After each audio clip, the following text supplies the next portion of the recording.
আজকে আমি চলে গিয়েছিলাম নারায়ণগঞ্জের সোনারগাঁও পানাম নগরীতে। আর হারিয়ে যাওয়া এই পানাম নগরীতে পা রেখে নিজেই যেন হারিয়ে গেলাম কল্পলোকের অতল তলে। এ কি এক অদ্ভুত বাস্তবতা যা মানতে মানুষ বাধ্য। যে নগরীতে ছিল ধনী বণিকদের বসবাস, সেই নগরী আজ কালের বিবর্তনে ধ্বংসস্তূপে পরিণত হয়েছে। এই নিখুঁত সুন্দর করে নকশা করা কারুকার্যগুলো দেখলে বোঝা যায় আমাদের প্রাচীন বাংলা কতটা সমৃদ্ধ ছিল।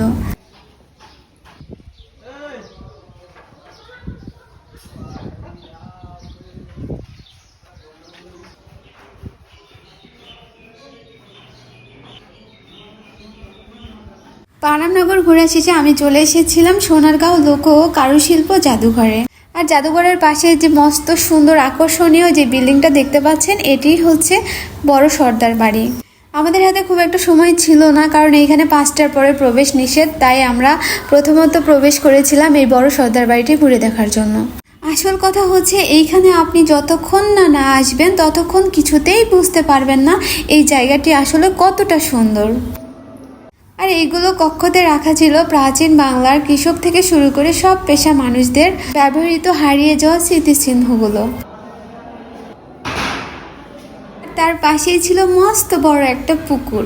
আসলে এখানে আসতে আমরা অনেক দেরি করে ফেলেছিলাম, তাই সবকিছু দেখা হয়ে উঠলো না। কিন্তু এইখানে গ্রাম বাংলার ঐতিহ্য সম্পর্কে শিক্ষণীয় অনেক কিছু দেখার আছে, অনেক কিছু জানার আছে।